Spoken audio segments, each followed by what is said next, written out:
Hello there and welcome to the Legion Alpha. In this video we're going to preview the Havoc Demon Hunter at level 100, demonstrating its mechanics, effects, and showcasing its talents in such a way that you have a good idea of how it can be played. Remember, this is the alpha version of Legion, and just about everything may be subject to change. The Havoc Demon Hunter is all about generating and spending Fury, the Demon Hunter's resource, using two main abilities. One with a cooldown, and one without a cooldown. Fury does not move outside of combat, meaning that you can leave a fight at 100 Fury and enter the next fight with that same 100 Fury. Let's go over the abilities available to the Demon Hunter right now. Demon's Bite. This is a melee attack that deals damage and generates anywhere between 20 and 30 Fury. It has no cooldown. Chaos Strike. This melee attack deals a heavy amount of chaos damage to a single target. It costs 40 Fury, but if either of its two big hits critically strike, the Fury cost is refunded. I-Beam. This is a powerful ranged attack that deals extremely heavy chaos damage to enemies in front of the Demon Hunter. This can hit multiple foes. During its channeled duration, the Demon Hunter can turn at will, but not move. I-Beam costs 50 Fury and has a 45-second cooldown. Metamorphosis. This is the Demon Hunter's huge cooldown. When used, the Demon Hunter leaps to the targeted area, dealing chaos damage to all enemies within 8 yards and stunning them for 3 seconds. After the Demon Hunter lands, they transform, which changes both Demon's Bite and Chaos Strike. Demon's Bite becomes Demoned Rend. This deals damage to a single enemy and generates 50 Fury. It has no cooldown. Chaos Strike becomes Annihilation, which deals gigantic damage to all enemies in front of the Demon Hunter, but costs 100 Fury. Just like Chaos Strike, if Annihilation critically strikes, the Fury cost is refunded. Metamorphosis has a 6-minute cooldown and lasts for 30 seconds. Those are the main abilities of the Havoc Demon Hunter: generating Fury with Demon's Bite, spending it with I-Beam, or spending it with Chaos Strike if I-Beam is on cooldown. When metamorphosed, the Demon Hunter will generate Fury with Demon Rend and spend it with Annihilation. Now, let's look at other damaging abilities the Demon Hunter has. Throw Glaive. This is a ranged attack that deals damage to a single target. The glaive will then bounce to 2 additional nearby enemies within 10 yards of the initial target. It has a 10-second cooldown and doesn't cost Fury. Chaos Nova. This deals chaos damage around the Demon Hunter and stuns every enemy it hits for 5 seconds. It costs 30 Fury and has a 1-minute cooldown. Blur. This increases the Demon Hunter's dodge chance by 50% and allows them to dodge spells and ranged attacks for 3 seconds. Dealing direct damage to a target increases the duration of Blur by 3 seconds, up to a total maximum duration of 10 seconds. It has a 1-minute cooldown. Fury of the Ilah. This is the Havoc Demon Hunter's artifact weapon ability.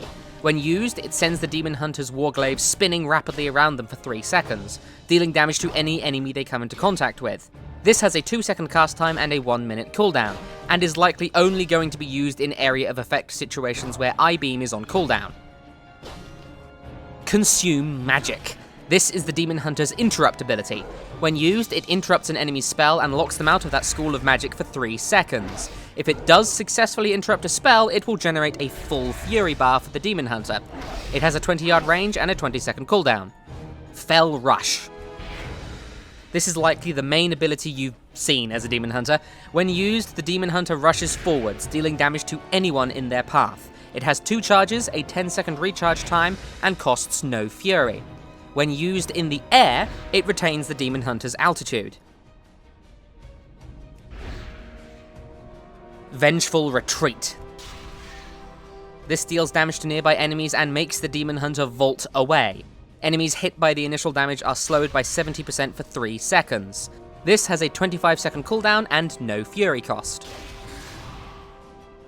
Double Jump. This is a passive ability that lets a Demon Hunter jump again at the apex of their first jump. Not before or after, right at the height of the jump.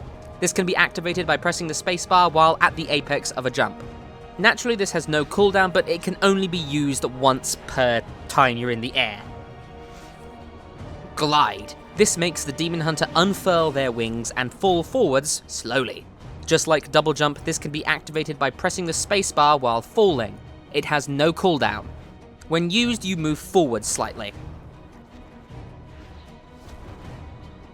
So yeah, let's look at how mobile a Demon Hunter can be.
Spectral Sight. This allows the Demon Hunter to see enemies and treasures through walls, including enemies that are stealthed and invisible. It reduces your movement speed while active, and if you use another ability or enter combat, the sight breaks. It has a 10-second cooldown, but lasts indefinitely. Finally, Shattered Souls. This is a passive effect that has a chance to trigger whenever you kill an enemy that grants experience or honor. When it does activate, the enemy drops a soul fragment behind, lasting for 30 seconds. If the Demon Hunter runs over the fragment, they consume it and heal for 25% of their maximum health. If the soul fragment belonged to a demon, the Demon Hunter also deals 20% increased damage for 15 seconds. Now, let's look at your talents. As you can see, the talents are not finished as of this video, and you gain a talent at level 99, 100, 102, 104, 106, 108, and 110. Tier 1 talents are Fell Mastery. This increases the damage of Fell Rush by 50% and causes it to generate 25 Fury when it damages at least one target. Blade Dance. This is a new ability that deals damage to all nearby enemies and increases your dodge chance for 1 second. It costs 50 Fury and has a 12-second cooldown. Finally, Blind Fury. This increases the duration of I-Beam by 50%. Tier 2 talents are Prepared, Hardy-Ha. This causes Vengeful Retreat to also generate 96 Fury over 6 seconds. Demon Blades. This removes the Demon's Bite ability, but makes your auto attacks have a chance to deal bonus damage and generate Fury. Finally, Master of the Glaive. This causes Throw-Glaive to deal double damage to enemies above 90% health, and reduces its cooldown by 2 seconds each time it hits an enemy. Used in area of effect situations, this lets Throw-Glaive have a 4-second cooldown. Tier 3 talents are Demon Reborn. This resets the cooldown on all of your abilities when you invoke Metamorphosis. Soul Rending. This increases your leech by 100% while in demon form, letting you heal by attacking. Finally, Feed the Demon, which increases the duration of Metamorphosis by 5 seconds whenever you consume a Shattered Soul Fragment. Tier 4 talents are Desperate Instincts. This makes you automatically cast Blur when you fall below 30% health. If activated this way, Blur's cooldown is reduced by 25 seconds. And Nether Walk. This replaces Blur and causes you to increase movement speed by 100% and become immune to damage for 5 seconds. During this time, you are unable to attack. It has a 1.5 minute cooldown. Those are all of the talents available to the Havoc Demon Hunter as of this video. Right now, I prefer Blade Dance as it allows for a much needed injection of area of effect damage that you can use to implement into your rotation. I also prefer Master of the Glaive as it allows me to use Throw-Glaive much more often when fighting multiple enemies. It seems the Demon Hunter has a lot of good single target, but you have to rely on some of these more cooldowny area of effect abilities in order to get that kind of damage rolling. Demon Reborn would allow for extra uses of cooldowns over the course of a fight, making it a damage increase. And finally, Nether Walk would be fantastic in almost any situation, because an immunity on demand is great. When it comes to playing the Havoc Demon Hunter, you want to focus on generating and spending as much Fury as you can. In a single target situation, you want to focus on using I-Beam on cooldown, unless you know that multiple enemies are going to be involved in the fight soon.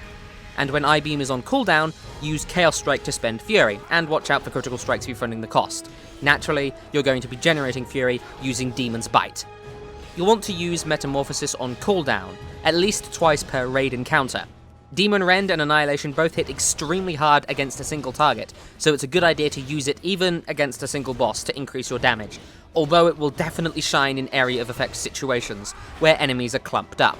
I can imagine if you take Demon Reborn, add Spawn, you could I-beam them, Metamorphosize for the stun, I-beam them again, and then Annihilation them, and they're going to take loads of damage really fast. That's mostly it. You'll want to use Vengeful Retreat, mostly for its movement abilities, although Prepared allows you to generate additional Fury with it. I prefer not to use this, as refunds from Chaos Strike in combination with Prepared and generation from Demon's Bite often leads to capping Fury and wasting it.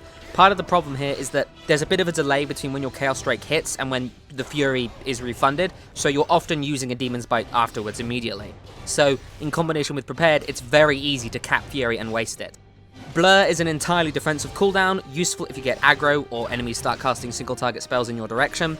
Fury of the Illidari and Blade Dance should be saved for multiple target situations, as should Chaos Nova. General rotation there should probably be starting with Chaos Nova, then Fury of the Illidari while enemies are stunned, then Blade Dance. Consume Magic should be used on cooldown for Fury generation, if possible, but don't screw people over with undue interrupts. If you screw something up, then you're in trouble, so just be careful about how you use it there. To conclude, the Havoc Demon Hunter feels fairly fast, and the movement abilities it has are incredible. That said, it feels fairly simple right now. It feels a lot like old school rogues or Windwalker monks, so I look forward to seeing how more artifact abilities and talents will alter how the spec currently plays. The animations are beautiful, and the Demon Hunter comes with brand new voiceovers as well. It's a fantastic, if fairly simple class at the moment. Thank you very much for watching. I hope you enjoyed this video and found it helpful. Let me know what you think of these class previews and if you'd like to see more of them. As always, I wish you the best of luck in the world of Warcraft.